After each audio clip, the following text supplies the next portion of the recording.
Balikan natin si Ginoong Renato de la Cruz ng Tindig, Hagonoy. Good morning po, sir.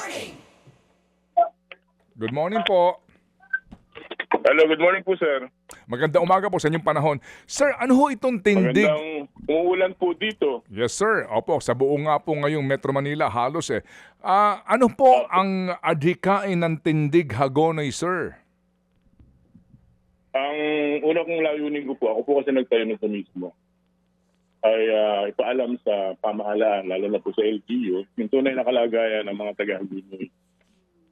Talaga pong sobra po hirap namin sa baha dito sa Hagonoy. Marami pong lugar dito ang hindi na nawawala ng tubig.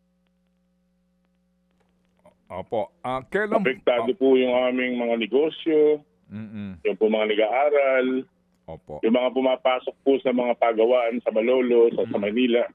Kasi po ang problema po kasi namin dito, wala po kami rito mga factories, wala po kaming mga hanap buhay. Kaya po ang mga taga-Hagonoy dumatayo pa sa ibang lugar para maghanap buhay. Opo. Kailan po naitayo itong Tindig, Hagonoy po, sir? Last year po, 2025. Ito Noong ho... po September 25, 2025, nagdaos po kami ng isang rally para ipaabot namin sa national government yung aming mga karaingan tungkol po sa tunay na kalagayan ng Hagonoy. At lalo na po nung pumutok po yung scam doon po sa mga budget ng flood control na iba nawala, yung iba po yung ghost project, Opo. yung iba po ay substandard na isang taon lang, 2 taon. Giba-giba na po yung mga river wall. Opo. At saka po yung mga river wall na ginawa dito, yung mga proyekto po, hindi po pinagdugtong-dugtong. Iwa-iwalay po, kaya wala din pong visa. Opo. Ganito po, sir. Sir, kayo po ay sumulat sa DPWH. Nakipagkita ko kayo sa kanila. Sa ano pong adhikain yon, sir? Para po makita nila ng personal yung kalagayan po ng mga projects na ginawa dito sa amin sa Hagonoy. At makita rin po nila yung implikasyon nito sa buhay ng mga tao. Meron po kaming pinuntahan dito. Kasama po namin si Engineer Kenneth Fernando. Siya po yung bagong district engineer ng unang distrito ng Bulacan. Pumunta po kami roon sa Purok 9 ng Santa Monica. Opo. Nakita po niya yung tulay na pagkahaba-haba. Mahigit po 1 kilometro yun eh. Opo. Wala na po yung mga bukirin doon, sir. Wala na pong laisdaan. Puro tubig na lang po. Yung pong karsada ay tubig na lang din po para pong dagat. Opo. Okay. So, At yung po mga estudyante, naglalakad po sila sa tulay na kawayan, pati po yung mga residente sa baryo. May nadudulas po, may mga kung ano po yung nangyayari. Kasi po hindi po ligtas yung tulay. Kasi ano lang po siya. Ilang kawayan lang po yung bumuo. Opo. Pinagtulong-tulungan lang po yun ng mga taga-baryo para meron po silang daanan papunta ron sa karsada. Opo. Nagpatawag daw po ng sesyon ang Sangguniang Panlalawigan para pag-usapan po itong binabanggit na 200 milyong piso na budget para sa master plan sa pagbabaha sa Bulacan, pati daw ho dyan sa Hagonoy. Kayo ba nag-attend doon? Hindi po kami mabalik noon, pero nung pumunta rito sila Engineer Kenneth Fernando, nabanggit po niya na meron silang request sa national government, sa DPWH Central Office po, Opo. ng 200 million for the creation of a master plan sa unang distrito ng Bulacan at paggawa ng feasibility studies. Meron po kaming kopya niya na pinadala po sa amin ng DPWH. Yung sulat... July 15 po. Opo, yung sulat. July 15 po. Opo. Sir Renato, bakit po kayo dumiretso sa DPWH? Hindi ho kayo dumaan sa office ng inyong congressman. Sino ho bang inyong congressman sa unang distrito? Si Congressman Danilo Domingo. Danilo Domingo. Ba't hindi ho kayo sa kanya dumaan? Hindi po kami nagdaan doon kasi po ang gusto namin makausap sana, yung pong pinaka-head po ng DPWH, Secretary Beans. Opo. Doon po kami nag-email na baka po pwedeng puntahan niyo yung Hagonoy at para makita niyo yung kalagayan ng aming mga kababayan dito. Kasi yan po kasi ay ginawa ng kalumpit kung aming katabing bayan dito na lubog din sa baha. Opo. Pero kasi po pag pinag-uusapan natin ang kapakanan ng inyong mga kababayan dyan sa Hagonoy na sakop nga po ng unang distrito ng Bulacan.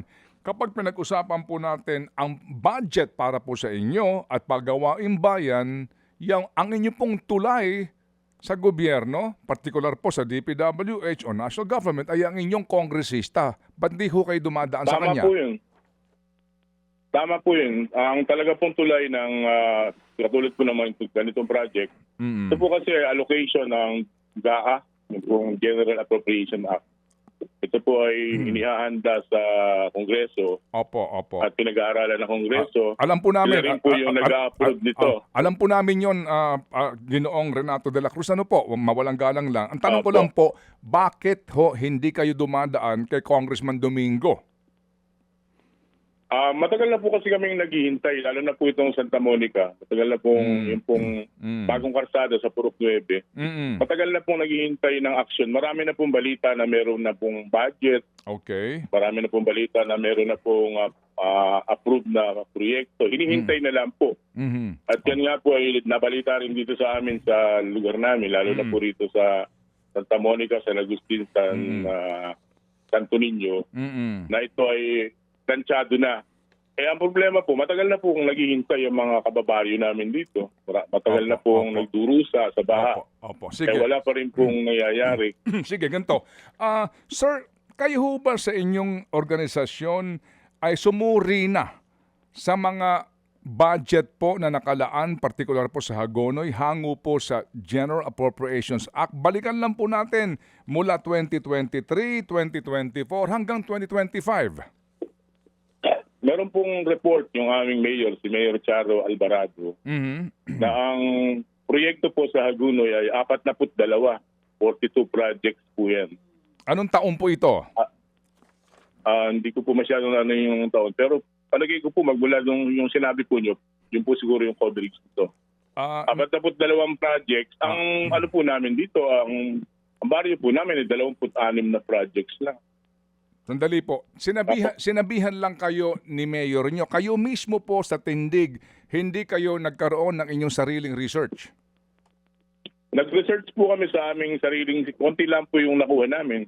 Pero sila po kasi pinuntahan nila yung mga lugar na may mga ghost project, may mga substandard. Kami rin po, nagpunta rin po kami ng personal.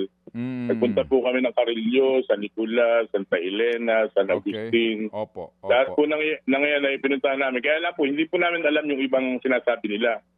Sa mga napuntahan po namin, mga 10 lang po siguro yung napuntahan namin. Yung kaya lang po namin abutin. Kaya lang yung abutin. Pero meron po kasing mga sa Hagonoy, yung mga coastal barrios. Yes sir. Opo, meron niya mga meron po ritong Pugad at meron pong Tibagin. Meron din po ron. Hindi po kami nakapunta dun. Ang akin po kasi gusto nga din po sana nga malaman kung ang inyo po bang grupo, separate sa mga politiko, nagkakaroon ng sarili pong pagsasaliksik kung una, sa bawat taon na nagdaan hanggang ngayon, kung ilan po yung proyekto na pinaglaanan na po ng pera, kung saan-saan ang mga proyekto, kung magkano po ang nailaang pera, at ano ang estado ng bawat proyekto. May binabanggit po kayo ng mga ghost o substandard. Kayo ho ba mismo may nakita kayo?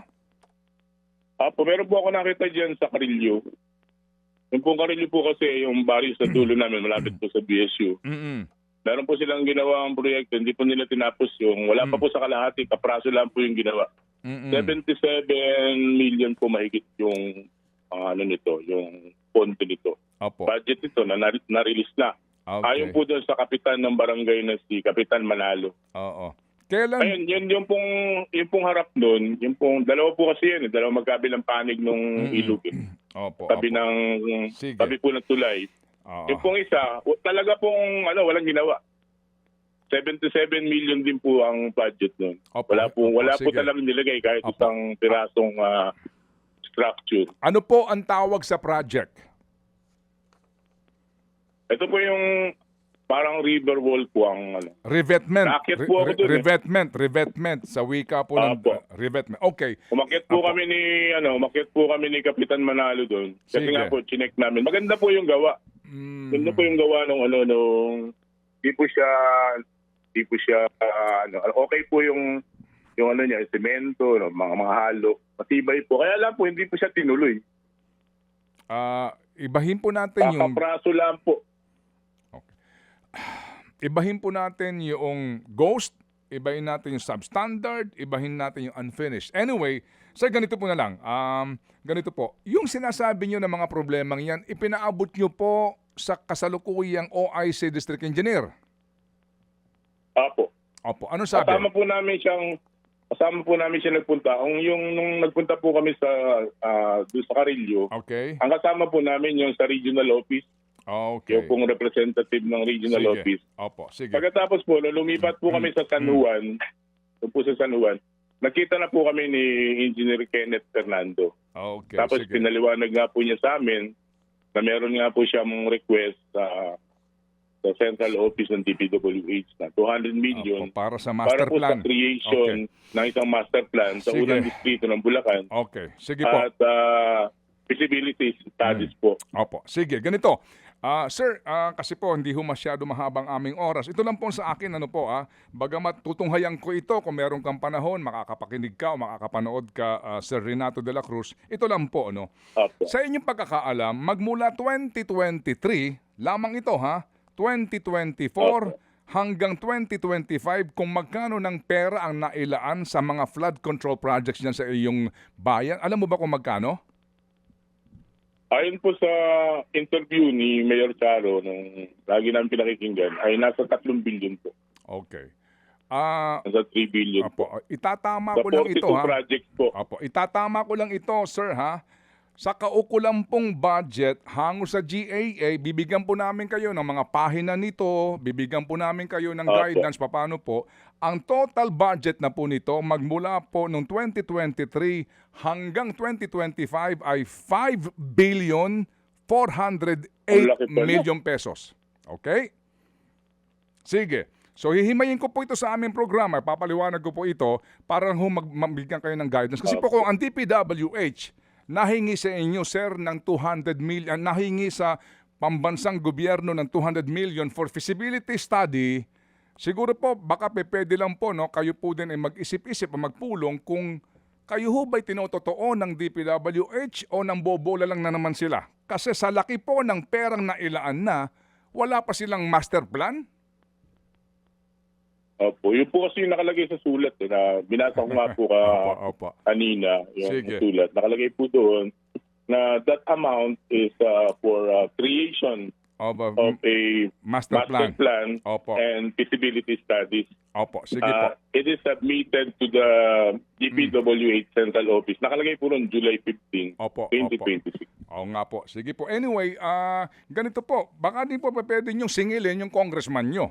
Kasi alam nga namang hindi alam ni congressman itong bawat proyekto sa kanyang distrito pagkarami nito at pagkalalaki ng perang inilaan. Opo. Inyo ho bang, Napakalaki po ng perang Opo, nila. opo. Billion po. kaya nga po, inyo ho bang nakakausap mo ang inyong congressman? Hindi pa po namin siya nakakausap magmula noon. Ang Magmula, nakausap po namin, sumama po sa rally namin, magmula po nung pumutok yung scam. Si Mayor Charo po, nakausap na po namin ng ilang beses. yung mayor lang. O sige po.